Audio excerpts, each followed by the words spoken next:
evening. I'm Quinn O'Dowd, and welcome to the Governor's Debate. Each candidate will be asked a series of questions in which they will have 1 minute to respond. They will also have 30 seconds to rebut a response, and each candidate will have 2 chances to rebut. And now, here are your candidates: Oliver Middlestedt, Devanshi Patel, and Brian Farr. Now you'll have 1 minute for opening remarks.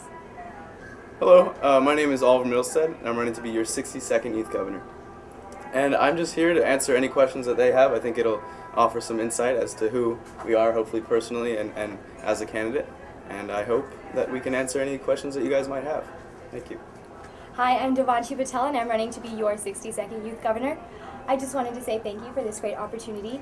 I'm really glad to answer any questions because we didn't get to do that during our joint session today. So this is a great opportunity to ask the questions and answer the ones that you're looking for, and I hope you enjoy hearing us talk to you. I'm Brian. I'm from Berkeley. I'm running for Youth Governor. And I'd just like to extend my appreciation to the whole staff of the press for opening up this opportunity to be in a great setting to have a healthy debate here. And I think the fact that you turned on this little shindig here shows that you're a responsible member of this democracy and you're looking to examine and scrutinize candidates' policies. So on that note, let's rock and roll. Okay, candidates, what do you see as the most important duty of the Youth Governor? I think the most important duty of a governor is to be a representative of the program, a representative of all the delegates in and out of session. I've talked to numerous, I've talked to Rolf, I've talked to Steve Wilmot, the CEO, to try to get an idea of what exactly the youth governor does. And I think a large part of it is being a representative. You're put in front of large donors who help out the program financially. You're put in front of smaller YMCAs to try to get them to have a delegation, and your largest role, I've been told, is just to be a representative of the program. A little bit going off of what Oliver said, in being a representative, what it really means to me is giving a voice to everyone. And although it may seem idealistic, we may not be able to speak to all of our legislators. Our program may not be able to do that with every single person personally. So the governor is that voice. The governor is the person who takes the voices of all our 2,000 members to the legislatures, is the person who takes that voice to the governor. And so that's a very, very important role, is to actually be unbiased also and really consider all points of view and take them all and represent us and the voices of California. I think specifically, out of the many responsibilities that the youth governor has, probably his seat on the governing board or the program committee is the most important. And not only his seat, but the fact that he gets to pick the 2 other youth representatives that are on that board is the capacity that the youth governor possesses that has the most impact on this program. All of you in your campaigns have spoken about making youth and government more affordable, but what is your specific plan of action for doing so? That's an excellent question. Yeah. I think there are some unrealistic goals of raising the Sustain campaign and stuff like that. I think it's important that we have as many volunteers as possible, maybe requiring all statewide officers to be a part of the Sustain campaign. I know that as a team captain, I only recruited 4 people. I feel that we could be able to recruit more people and raise more money. I think it's hard for each person to raise a lot of money, but if we have more people working together, I think the goal is way more feasible. But what would they do to be working together?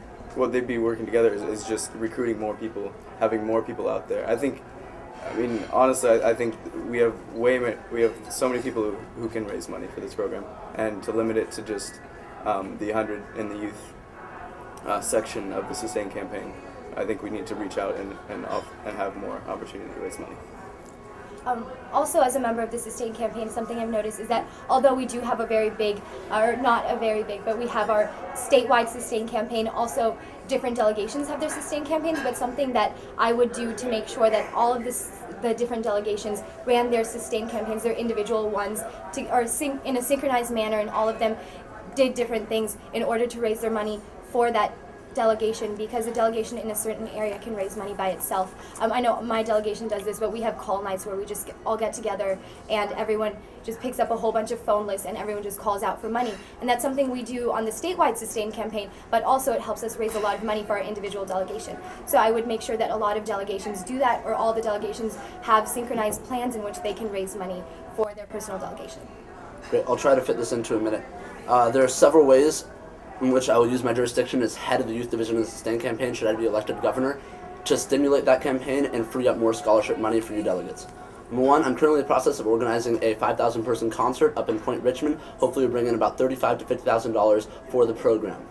Two, I'd launch a statewide letter writing campaign in which I provide each delegate with a template letter explaining the program that they send out to their folks, asking for money, and hopefully those folks will send money back. It's been extremely successful in the Berkeley delegation, raising over $2,000 and counting. Third, I'd look into getting a corporate sponsor for the program, someone who's willing to fork over a whole bunch of money to give us some stuff or to slap their emblem on the back of our organizer. Fourth, I'd expand the Sustain campaign itself to include at least 100 delegates instead of its current 67. That would raise awareness about the campaign on a statewide level and just bring more money to it. A section of that, I would require each candidate for statewide office to be on the Sustain campaign. That's a nice little kicker because it weeds out folks that aren't so serious about their candidacy. And also, can I rebut to my own thing? No. Mr. Middleset, in your speech Friday, you mentioned how you would use brochures as a means of communications, but how would you justify the cost considering our current budget situation? The brochures there might have been a misunderstanding. It would be a comprehensive evaluation of the program. It could be over email, and that wouldn't cost anything. And it would basically be sent out within weeks of my election, hopefully. And this would offer, and I've actually already done this when I went to Temecula delegation. I passed out little sheets and asked them, what are some things that you guys are concerned about? What are some things that you'd like to see improved upon? And I heard concern anything from caucus to making the program cheaper. So I think it's fine for me to have my ideals, but I think it's incredibly important for me to be open to everyone else's. And so with my comprehensive evaluation of the program, I think I would get a feel for what all the delegates want. Mr. Farb, you have said that you would like to edit the Code of Conduct. What is wrong with the current Code of Conduct, and what would you do to change it? I think the current Code of Conduct is a bit excessive in certain aspects of it.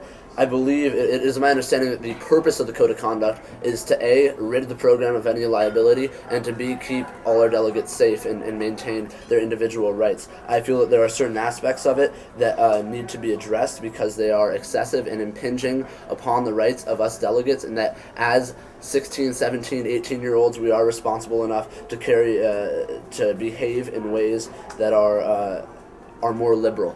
I think one thing that I would address is the ratio rule, but also in my first program committee meeting, I would just bring an edited copy of the Code of Conduct with everything that I think needs to be changed.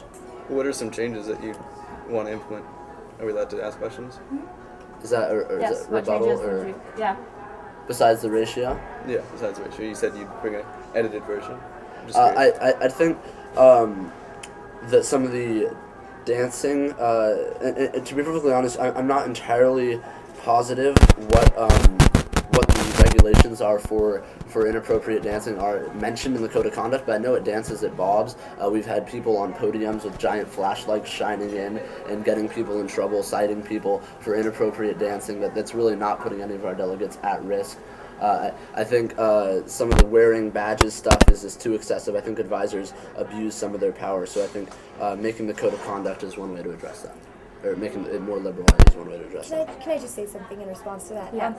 When you said that the flashlight shining and the dancing isn't really putting anyone at risk. But my opinion on that is just that even though it may not be putting anyone at risk, it's just an etiquette matter. As youth in government, we are looked to as very responsible people. We're looked to as role models within the community, and there are just certain things that are right and wrong for us to do. And inappropriate dancing is not a matter of risk, physical or any sort of risk, but it's just a matter of etiquette and personal. It's just respect for ourselves and respect for those around us. We disagree. To have a quick question. Were those rebuttals? Ms. Patel, in the 61-year history of youth in government, there have only been 6 female governors. Yet in the past 2 years, youth in government has been nearly 60% female. Why do you think that females are so underrepresented in this program?